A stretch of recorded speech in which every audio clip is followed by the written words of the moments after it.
বিসমিল্লাহির রহমানির রহিম। সকল প্রশংসা আল্লাহর, সকল ক্ষমতার মালিক আল্লাহ মহান।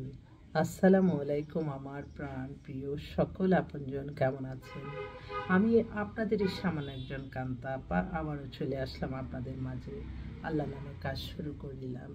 আমি আমার আল্লাহর ঘরে সালাম দেওয়া পৌঁছে দিলাম। আমার প্রিয় নবীজি রওজা মুবারকে সালাম দেওয়া পৌঁছে দিলাম। হযরত শাহজালাল শাহপরানে সালাম দেওয়া পৌঁছে দিলাম। আজমির শরীফে সালাম দেওয়া পৌঁছে দিলাম।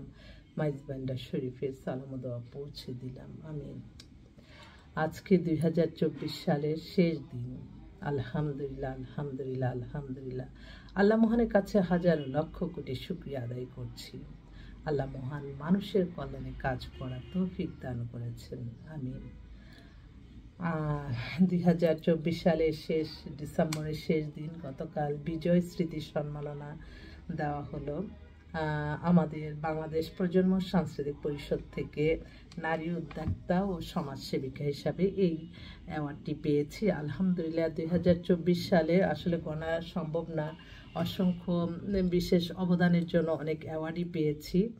তো নতুন বছর 2025কে আমরা স্বাগতম জানাই এবং 2025 যাতে আমাদের সকলের জন্য ভালো যায় এই দোয়া কামনা করছি। অনেকেই জানতে চাচ্ছে আপা আপনার বছরে কয়টা বিয়ে হয়। আসলে সেই 2095 সাল থেকে আমার এই মিডিয়ার পথ চলা।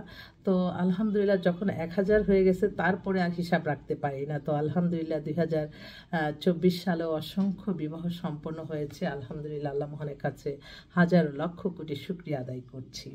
আসলে আমরা হচ্ছে এমন একটা আমাদের যে কালচার, আমরা হচ্ছে বাংলাদেশে এবং মুসলিম প্রধান দেশ, অতএব আমাদের কিন্তু কালচার যা আছে সেটা হচ্ছে নামাজ, রোজা, ইবাদত, বন্দেগী, দান, সদকা, মানুষের কল্যাণ, হজ, উমরা পালন, রোজা, ঈদুল আজহা, ঈদুল ফিতর, এগুলি আমাদের আনন্দময় দিন এবং আমরা হয়তো আমাদের কালচারই আমরা থাকবো, এটাই হচ্ছে আমাদের মূল কথা। কারণ আমরা হচ্ছে পৃথিবীর শ্রেষ্ঠ ধর্ম হচ্ছে ইসলাম, আমরা সেই ধর্মের মানুষ। অতএব আমাদের আল্লাহ ইনশাল্লাহ সকল কিছু সমাধান করে দেবে, সব কিছু। আমি সামান্য ক্ষুদ্র মানুষ, আমার এই পথ চলাতে আমি অনেক অভিজ্ঞতা নিয়েই বলছি। কারণ প্রতিদিনই নতুন নতুন মানুষের গল্প, নতুন নতুন মানুষের সান্নিধ্যে তাদের গল্প, সব কিছু অভিজ্ঞতা থেকে বলছি। তো সেজন্য আমাদের ইংরেজি বৎসরে যাদের কালচার তারাই হয়তো পালন করবে। আমরা আমাদের কালচার নিয়ে, আমাদের নামাজ রোজা নিয়ে আমাদের ব্যস্ত থাকতে হবে। তো নতুন বছর যাতে সবার ভালো যায়, সবাই সবার জন্য দোয়া করব। আর যেহেতু এই সামাজিক যোগাযোগের মাধ্যম একটা এখন আল্লাহর সৃষ্টি, তো এটার মাধ্যমে আমরা ভালো কিছুই প্রচার করব। কখনো কারো মিথ্যা কাল্পনিক গল্প বানিয়ে মানুষকে হয়রানি করব না। মানুষের জন্য নিবেদিত থাকব। আমার একটা খুব কষ্ট লাগে যখন আমি দেখি যে একটা মানুষ দ্বারা আরেকটা মানুষ ক্ষতিগ্রস্ত হয়, আরেকটা মানুষের রিজিক নষ্ট হয়। এগুলি থেকে আমাদের বিরত থাকতে হবে। আমাদের প্রত্যেকেই মনে রাখতে হবে আল্লাহর সৃষ্টি মানুষ, আমরা একে অন্যের শুভাকাঙ্ক্ষী হব। কখনো মানুষের শত্রুতা আমি করব না, মানুষকে ক্ষতি করব না, এই চিন্তা থাকতে হবে। এবং ব্যবসায়ী মুনাফাকির হব না। বর্তমানে যে অবস্থা, মানুষ যে বড়লোক সে বড়লোকই, আর যারা আমাদের মতো মধ্যবিত্ত তারা আসলে চলাফেরা খুব কঠিন। কারণ অনেক অনেক জিনিসপত্রের মূল্য এত বেশি, আয়ের সাথে ব্যয়ের কোনো মিল নাই। তো এগুলি যাতে সামঞ্জস্য থাকে। একজন অনেক অর্থবিত্তর মালিক, সে দেশে বাড়ি করে আবার বিদেশে বাড়ি করে, অথচ তার প্রতিবেশী, তার আত্মীয় স্বজন তারা হয়তো একবেলা খেতেও পারে না, এরকমও পরিবার থাকে।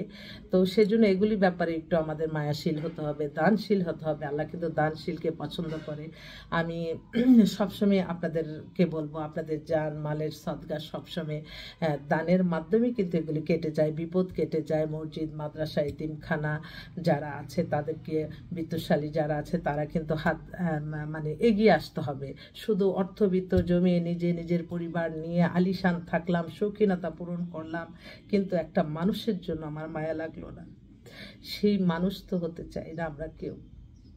আর বর্তমানে যে পরিস্থিতি সবাই একটু শান্ত থাকতে হবে, সবাইকে বেশি উত্তেজিত হয়ে যায়। একটা মানুষ এক জায়গায় গেলে দেখা যায় এই এই এই যে একটা মানে একটা দেখা যাচ্ছে যে একটা অরাজকতা হঠাৎের মধ্যে তৈরি হয়ে যায়, তারপর কিন্তু ঠিক হয়ে যায়। কিন্তু এগুলি কিন্তু ফেসবুকে সমাজে সব ছড়িয়ে গেলে তখন কিন্তু বিদেশিরা মনে করে আল্লাহ বাংলাদেশটা কি অবস্থা। তো এগুলি থেকেও আমাদের বেরিয়ে আসতে হবে। আল্লাহ, আমি সবসময় দোয়া করি আল্লাহ যার দ্বারা মানবতার কল্যাণ হবে আল্লাহ যাতে তাকেই ক্ষমতা দান করে, এটাই আমি সবসময় চাই। আমি আমার ছোট্ট প্রফেশন থেকে আমি সবসময় সবাইকে বলবো একটাই কথা, আপনারা সবসময় ক্ষমাশীল হবেন, লোভনীয় কোনো অফারে যাবেন না। যেখানেই লোভ আছে সেখানেই কিন্তু ক্ষতি হওয়ার সম্ভাবনা থাকে। অতি মুনাফাকারী হবেন না, মানুষের জন্য মায়াশীল হবেন, দয়াশীল হবেন, দানশীল হবেন, তাহলেই দেখবেন জীবন কত সুন্দর। আমি তো প্রতিটা সময় প্রতিটা মুহূর্তে আল্লাহর কাছে আমি শুকরিয়া জানাই। আমি বোঝাতে পারবো না যে আল্লাহ কোনো না কোনো, আমি সামান্য ক্ষুদ্র প্রফেশনের থেকে মানে আমি যতটুকু পারি মানুষের কল্যাণ করি, এটাই আমার মূল উদ্দেশ্য। তো আপনারা দোয়া করবেন, আমাদের অফিসে আসবেন ইনশাল্লাহ। নতুন বছরে সবাইকে জানাই অনেক অনেক সালাম এবং দোয়া, এবং সবাই সবার জন্য দোয়া করবেন যাতে নতুন বছরটা আমাদের সবার জন্য ভালো যায়।